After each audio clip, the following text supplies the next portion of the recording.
متنا بافغانستان اكو ماي متنا والله من السماء وجاي على مود الزوراء. والله كابتن الطرد اثر على المباراه وخطا واحد تعادلنا بعد شو نسوي؟ اولا بسم الله الرحمن الحمد لله كرة قدم تعادل شو نسوي هاي كرة قدم بس على يونس محمود هاي مذمم انت مذمم يوم قبل انت طلقت على الحكام سوق الغزل الحكام سوق الغزل زين هسه الجمهور بس ما رخصتك خليني اوصل له فكره ما اسي والله ما اسي هسه الجمهور من يصير غلط من عندنا ينحرم الجمهور لعبه لعبتين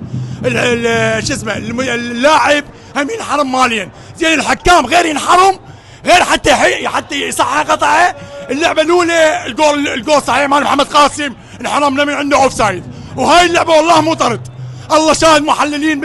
بالاستوديو قالوا ما يستحق طرد يعني يطلبوا بعد من فوق انظلمنا هاي لعبتين مظلومين احنا الفريقنا الحمد لله والشكر انفعل بخير بعد ما اندماج شويه ما مندمجين محمد اليوم المصري زين قدم ما شاء الله ان شاء الله بعد احنا بدايه الدوري ان شاء الله نريد من عندهم المزيد ان شاء الله الدوري هاي السنه للزوراء بس يونس محمود مذمم انت بس شويه تحاسب الحكام لان انت طلقت عليهم سوق الغزل وهذا الملعب والله مع الاسف ينحسب ملعب دول النجف مع الاسف هاي هسه شوفك الصور والله جايين احنا من بغداد نقضي اللعبه كلها وقفه 90 دقيقه الله يرضاها محمد والبطاقه ب 5000 دينار المفروض من الاتحاد يناشد جمهور الزوراء يقول لك كل واحد يجيب ويا تشرشف المل حتى يفرشه ويقعد عليه وشكرا. بس عندي سؤال واحد يونس محمود اول ما كان يلعب بالطلبه انا زوراي يونس محمود كان يلعب بالطلبه اول ما صح حكام سوق الغزل لا والله ما تجاوز حكام سوق الغزل مو انا غلطان زين انت هسه لزمت راس الاتحاد اول شغله المفروض الطالب بيها هي تغيير الحكام مو انا غلطان حسب علمي اكو راح يجي الف رحمه لا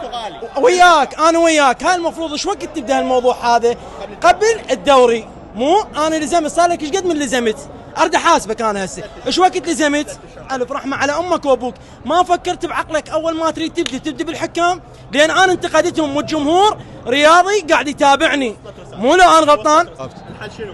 الحل يعني هو يم المدرب كابتن ياسر يعني عدنان ما يقدر يكمل شوطين فلذلك نطالب المدرب ينظر بتغييرات. والله لا زين بس الحظ ماكو ماكو شيء الزوراء لا لقب ولا تعبانين والله انا شرطاوي لا دوري ولا خليه يعتزل على عدنان احسن له. شنو زوراي ان شاء الله زوراء والله كان اداء جيد جدا والطرد اثر على الفريق والله.